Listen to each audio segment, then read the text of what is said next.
Chapitre 14. Préserver les ressources planétaires. La Terre est un espace fini et la quantité des ressources qui y sont disponibles aussi.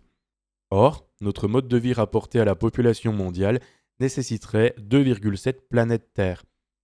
Alors que la population mondiale a dépassé les 8 milliards d'êtres humains en 2022 et ne devrait connaître une décroissance démographique qu'à partir de 2100, il est crucial de prélever avec parcimonie ce dont on a besoin pour vivre, au risque de l'avènement de catastrophes climatiques toujours plus extrêmes et nombreuses et de conflits majeurs.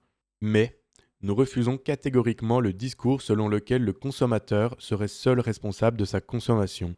Ce sont des choix politiques qui l'influencent et parfois le contraignent dans ses décisions. Ainsi, nous proposons des mesures concrètes pour réduire nos consommations. C'est essentiel pour retrouver un mode de vie collectif soutenable et pour permettre à chacun de retrouver du pouvoir de vivre en faisant de précieuses économies. Garantir le droit à l'eau. Notre objectif, les 15 premiers mètres cubes d'eau gratuits, le gaspillage surfacturé, une tarification progressive. Renégociation du contrat de distribution d'eau potable avec la SOR, avec pour objectif un contrôle citoyen et une tarification progressive. Préparation du retour en régie de l'eau à l'échéance de la délégation de services publics pour un contrôle citoyen de ses prix et de sa qualité. À l'avenir, l'eau sera un enjeu majeur. Les collectivités doivent reprendre son contrôle pour s'assurer que l'accès à l'eau soit traité démocratiquement en privilégiant des usages indispensables. Récupération des eaux de pluie pour le nettoyage des rues. Réduire les déchets. Soutien aux ressourceries, lieux de réparation et de réemploi. Réparer, récupérer, échanger, recycler. Toutes les alternatives à la consommation du neuf doivent être mobilisées. En plus, elles sont économiques.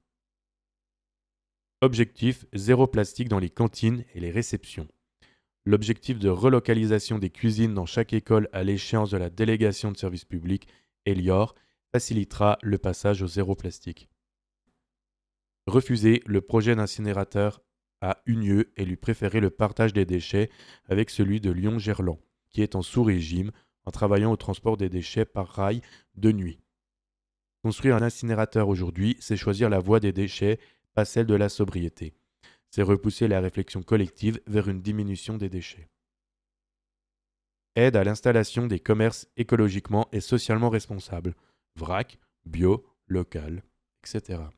Le changement des habitudes passe par la disponibilité à des coûts maîtrisés. Il faut aider au changement d'échelle de la distribution responsable.